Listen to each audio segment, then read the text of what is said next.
going to be making a circular fall soap today. I think that'll be a lot of fun. This is kind of a project I guess I've been working on for a while.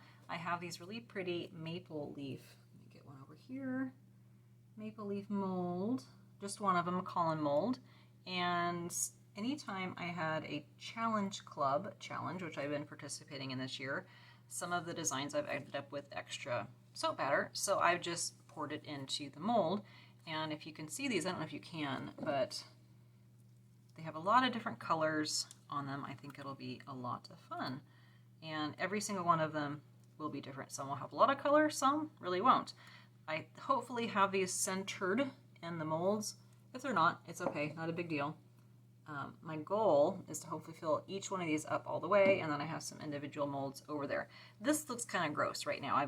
This is my oils, I've got goat's milk in there, and then I also have, goat's milk powder in there, and I also have ground coffee, and it's all at the bottom, so I need to pulse it up. I have my, my lye ready to go. I'm going to be using Vanilla Oak by Brambleberry. It does now have a lower usage rate, which is okay. It's going to be fine for what I'm going to be using here. But what I want to do is, well, let me backtrack.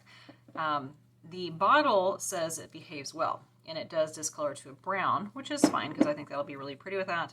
However, the reviews say it causes exfoliation. So what I'm going to do is I'm going to go ahead and blend this in. This is my slower recipe. This is my lard and tallow recipe.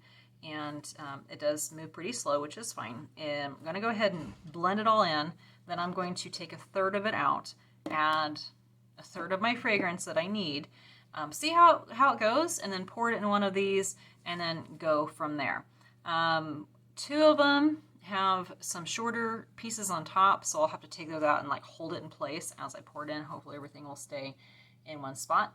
But let's go ahead and get started.